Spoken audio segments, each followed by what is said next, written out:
Well, hello. This is take two. I started the first one and I forgot that I couldn't hear myself because my earpiece was still in the phone. So I was talking without it and you couldn't hear me. So it didn't make sense for me to do that. So let's start again. My name is Patricia Ejiofor and today is the 21st of May when I did this recording.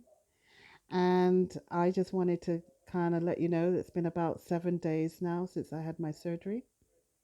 And I just wanted to give you a quick rundown, a quick synopsis that the first or the last 2 weeks before the surgery, I was put on an extremely excessively strict fluids diet.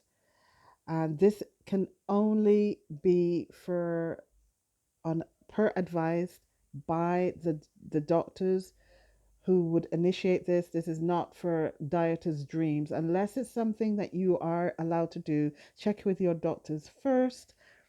That's my disclaimer because I'm not allowing anyone to do anything that they shouldn't be doing. And I think on medical advice, it is only to say it was only for short term. So for 2 weeks, I was on fluids of 1 pint of milk. I was on 2 tins of soup and 2 yogurts as well. The pint of milk I would split half a pint, one in the morning, one in the lunchtime, and I would actually mix it with a protein drink. It's called Ultra Light Shake. This is from the Forever Living product, and I thought it was absolutely amazing. It actually gave me the energy boost I need and the sweet taste as well. That comes in 3 different flavors, and my favorite one is the vanilla shake. And I use that to help me for boost morning because it's cold. I love a good shake in the morning. It kept me going, and I was able to have that with multivitamins as well. So it's all loaded. And plus, there's something called RG Plus. It's a sports drink. It's also a drink that you can have in the morning. So for people who are on the go, who need that extra particular boost, that stuff is loaded with vitamins and minerals and all these other good stuff to help you with balance, and if it helps with tiredness, it gives you that boost of energy that was well needed. And it helped me to get through my day. And I was able to drink that. And then the soups, the soups had to be, they want it to be protein led. But for some instance, I don't like chicken soup unless it's homemade by the Caribbean um, persuasion. I don't drink any other really tin soup. Chickens. Some people might like that, but that's one of the things they might drink. But they did influence me to drink something where they have meats in it. But the only stipulation is strain the soup. That soup can't have any bits and pieces in it, no chunks. I wasn't allowed to chew anything. So that was it for 2 weeks. And then Tuesday morning came, and Sharon had already taken time off from work to look after me. That's my sister. Big up to her. She was really good. She took time off from her job to look after me to make sure that I was available. But that morning, she went to work, and I decided to just I'd go on admission to Bell Ward at the hospital, and I was listening to my music called Mary Mary, Can't Give Up Now. I've started along that road. I am not going to change my mind. This is not for the faint-hearted at all. I do intend to lose the weight, and I have lost the weight. By that time, it was only shown to be about 9 or 10 pounds when they weighed me in to make sure that I qualified. I couldn't go and say, oh, I lost 1 pound or 2 pounds. They would disqualify me instantly if that was the case. So I made sure to stick to my fluid diet. And the thing about it, I wasn't hungry because when you fill up on fluids, believe it or not, I was actually full. So it carried me. I was good. Then um, I weighed in, spoke to the anaesthetist for the morning, spoke to whoever I needed to speak to, and the procedure got started. I gave them a wee sample so that they can do what they needed to do. And then momentarily, I was led to the theater room. Then they put cannulas in my hands to do whatever they needed to do.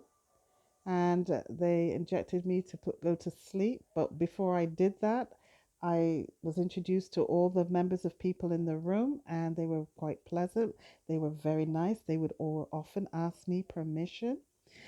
The one I know there was a few people in there, the workers who were in there, like the registrar and any other workers that were in there. They were a bit confused by the fact that I had a conversation in there, a very brief conversation, I might add, that I went to Jamaica recently, but yet my name is Ejiofor. Yeah, that's a good conversational piece about my history, about the fact that I'm married to a Nigerian who I'm no longer with, but we still talk to each other anyway. And my family are Caribbeans. So that made for a really good conversation. Oh, and by the way, my children are American, born Americans. So I'm like, yeah, I'm an international mix. Yeah, flavor, yeah. So the anesthetist asked me what was I thinking about as I was lying there because I looked like I had a smile on my face. I didn't look like I was frightened. I said, no, I do feel a bit nervous, but every time I think of sunshine, blue sky, green grass, air, trees, beautiful flowers, banana trees. Yeah, we're getting real deep now. I mean, coconut trees, orange trees, mango trees. And they said, oh, that sounds like a really pleasant place. I said, yeah, I was there recently. I was in Jamaica. So that was why it kicked off. That one of the other staff members said, but hold on, are you not from a Jamaican family? Are you not from a Nigerian family? Your name is different. So, yeah, there were just things to remember and then things that would put me to sleep. Those are nice things, nice memories. I did that deliberately because I wanted to know that everything was going to be just fine. And it is a incredibly courageous surgery because before I went in and I decided to let everyone know about it because I think I was seriously, I was scared. I was well nervous about it. But I think that it was important for me to have good thoughts going into surgery, and I was able to cope with it rather well. So I was great. So I slept with that under the general anesthesia to wake up to a groggy feeling, to with stuff with a thing over my mouth and nasal specs. I mean, they did put the nasal specs in my nose before, and but the thing I didn't have when I until I woke up, and anything cut through in my face I would normally try to fight off, but I think I managed it because I just needed air. I needed to breathe, and my oxygen level was quite fantastic apparently, because I do suffer from sleep apnea. For those of you who don't know what that means, it means lack of oxygen during sleep, which means my breath I stop breathing at night.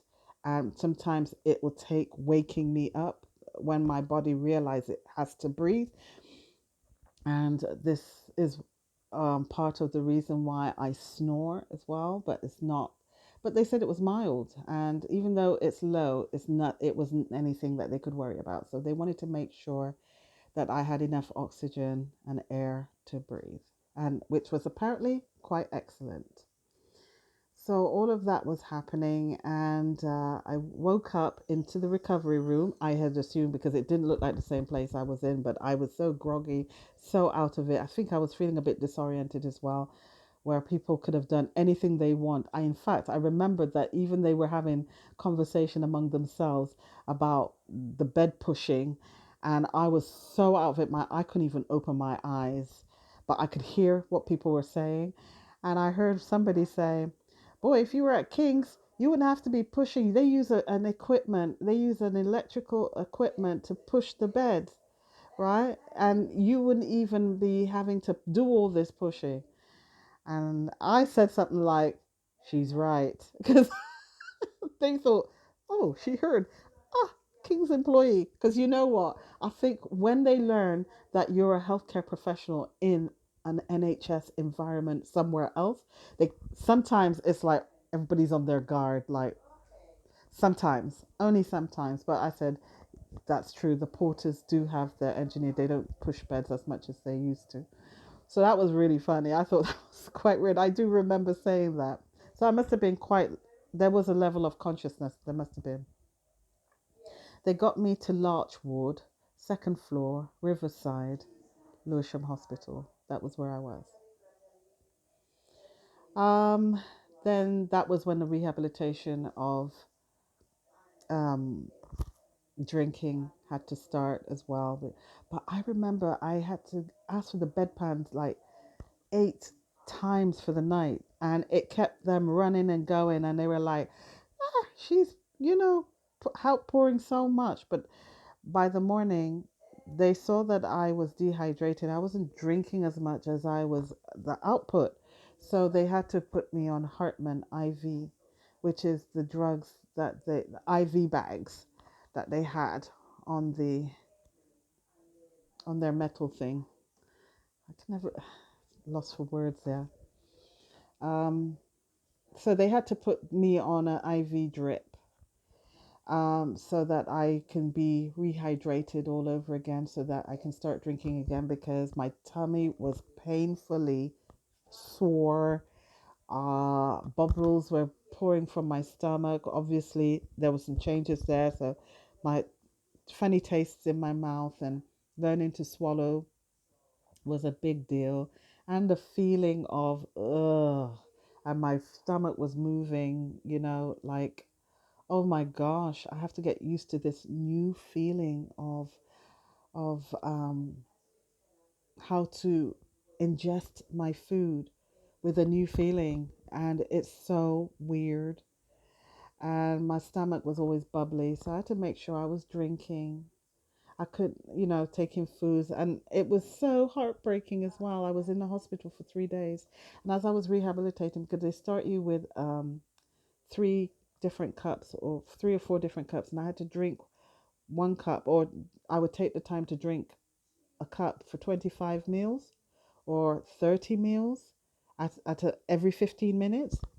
And even though I wasn't really closely monitored, they expected me to be able to do all that. I wasn't, because I kind of felt like I was sipping and I couldn't swallow. It was so difficult. I found it particularly difficult, and all this air bubble, they um, had to constantly stay on top of my pain, stay on top of my nausea and my vomiting, because I was vomiting. I was vomiting what was in my stomach, which was where the incision of the cut of the stomach was. So there was blood to be expected. I'm sorry if it puts some people off. Please don't be put off by it, but it's just part and parcel of the reality of this surgery, and people should just know. And then when that started to wear off, by the second day, it was starting to feel a bit more natural. But the whole idea is to slow down and don't drink. Just drink a little bit. I needed to drink 30 meals every 15 minutes, making it up to 120 meals. Well, obviously, I wasn't doing that well. They had to put me on a drip on the second day. And by this time, I was getting up to use the bathroom. I was walking around, and I had to. It was very uncomfortable for me at night because of the pain, the constant pain that I was in, the soreness of it. But that gradually gets used to. By the third day, they said if I wasn't drinking enough, they threatened me with a drip nicely. But I knew in my head, it's time to go home. Come on, Pat, get this going. You can do this. Start drinking. So I was watching the clock for the first time. And I started drinking, but they allowed me to drink, and I don't drink tea or coffee. So I had a cup of tea with a sweetener in it and some milk, and I started drinking that down. That went towards the intake. Then because I was on a fluid intake, they needed to make sure. But the strange thing is, enough, all that body fluid that had left me on the first and the second day, maybe possibly second day, on the third day, the nurse asked me, "When did you last go to the toilet?" I said, "Oh, once this morning." "And you've not gone again?" And I think it was clear late in the afternoon, going into the evening. Oh my gosh, I've not been to the bathroom this whole time. Wow. But I was drinking and drinking because, yeah, obviously, clearly, my body is going through a transition. It's going through a crossover. It's going through a change. It's like my body is talking to each other. It's like my esophagus is saying, "Hi, my name is esophagus. Who are you, intestine? Who are you? Oh, I'm the stomach that binds you. I've been here all these years, but I'm a bit slimmer now." So that's bizarre. Stomach was doing so many different things, and there was this overwhelming feeling of pain, like a movement that was doing this. Anytime we would drink water, if I drank too much, it's a gulp and it would hurt. It's like a dumping, you know? So I got used to it after a few days, and they loaded me up with lots of medication and multivitamins, and the medication consists of ibuprofen, um, paracetamol, and they were all in fluids, and they were all taken as um, medicines that I would have to have 4 times a day, three times a day, 3 or 4, or whenever it was needed. So I wouldn't even take a lot of these medicines unless I know it was absolutely necessary to. So gradually, I'm coming away from a lot of these medicines. There was the multivitamins, there was iron tablets, there were calcium tablets. I have even gone home with Clexane so that I'm able to take self injection, but Sharon has been really good with that. She's been helping me with that. She didn't want to, but she braved it and she got really good at too good taking the injections. So, and what else was there? There might be one or two other things that I might have forgotten, but I have never seen so much medication from one human being in my life. But it's necessary and it's all part and parcel of what I have to do to help maintain what I need to do to get used to this new lifestyle of new eating habits. So I'm at home. It's been 7 days since the op, and about 5 days. Was it Friday, Saturday, Sunday, Monday, Tuesday? 4 days after the op, after leaving the hospital. And I've had to literally try to adjust myself. It was lovely to be at home in my own bed, and it was nice to have to put my feet up as well. I still have to in many different ways, and give myself time to stretch my legs, go outside. It was a beautiful day today. Absolutely astounding today. It was nice. It was a good day. So, um, yeah, so that's my journey. I think it's been quite an interesting one. Um, I think to summarize everything, this was done because I needed to change my lifestyle desperately. The surgery was needed because I have to have because I have osteoarthritis in both my knees. A knee replacement is impending, and to do that, I have to lose the weight. It wasn't a choice that I said, okay, I am going to do a weight loss surgery, bang, bang, bang. I'm going to make sure I get it and pay for it, whatever. No, the NHS chose me. They chose me to say that I've qualified for it because obviously I've gone through many years of weight losses and then putting it all back on, and it hasn't been easy for me. I think all in all, I would say basically basically, I just think that I have lost 3 stones in the past 10 years. And I've had to rethink on some of the eating habits of things. And my emotions were a lot to do with why I ended up putting on weight, as well as my environment and my lifestyle. I have high blood pressure, high cholesterol, and things had to change. And if this is one of the ways to be able to do it, then that's what I had to do. I had to make a choice. So I'm really happy that I did actually make the choice. I've had hundreds of people supporting me on all of this. Even when I spent the last year, people persuading me not to do it, and I then it came to the conclusion: why shouldn't I do it? Well, as a Christian, I do believe God has is the healing power. Jesus Christ is our healing power. He is our great physician.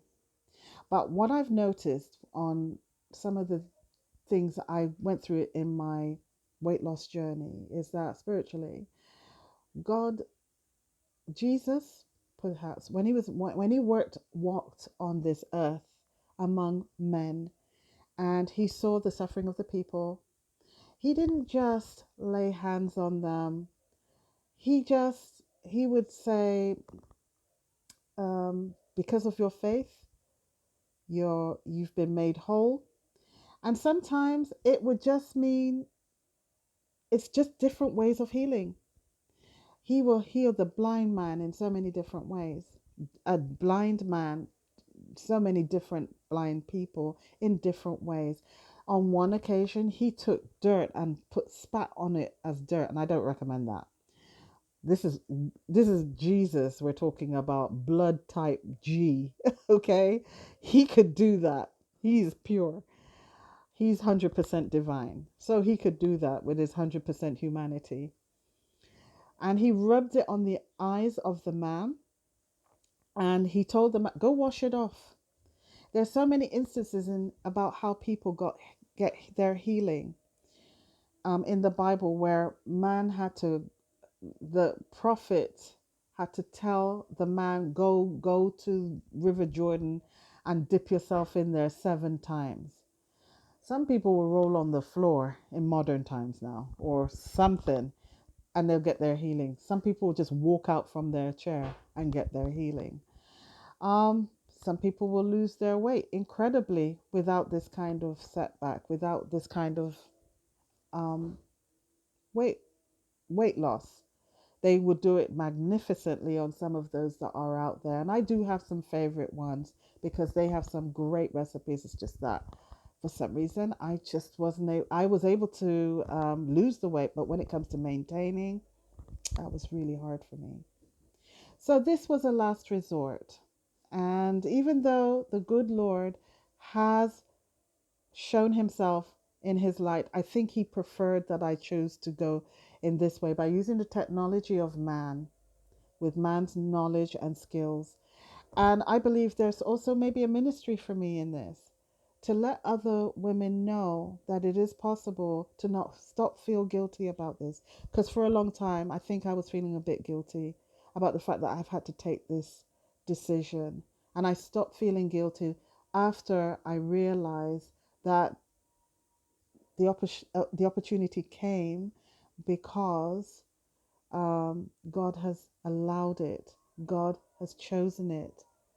Man was used as a vehicle to say, give Pat, she became the candidate. NHS don't discriminate. They don't do this because they can get extra money in their pockets. They're doing it because it was a highly medical care, which is what I needed. And sometimes, you know what, we have to learn things the long way round. But for significantly, because this was an invasive um, surgery, it was important for me to understand and learn that these things have a price, and this is my price. But also, I was chosen. I was chosen by Almighty God to do this, even against some skeptics, even against the people who have high beliefs that God could heal me and all of those stuff. I'm not wronging that. But sometimes, you know what? The Some people don't always have the burning bush experience to understand that they got their gifts. Some people do. Um, it's not very often you hear that a lot of people get resurrected from the grave, but some people do. But what I'm understanding about all of this is that it's important for people to understand that the decision that was made, it was Christ Christ-like made. It was a decision made, and it was done with the authority of the Almighty to give me this position because I didn't have to pay a penny. It was already paid for by taxpayers' money, including my own. I've already paid for it. So I was entitled to it only because it was a recommendation and it came as a referral. And that is the understanding that people have to have. I didn't take this decision lightly. And yes, there were people who felt that they were against it. But the choice was going to be mine. At the end of the day, I made the choice to do it this way, and I'm glad now that I've done it. I'm feeling much better. It's been 7 days. I know I'm going to have maybe bouts of days when I'm going to be low days, high days, but as long as I've got supporting people around me, I can do so much to help so many other people in this position. So that is the word for the day. And hopefully you can get something from this and that you'll be able to understand the ramifications of this and know that it's a good day. So you take care.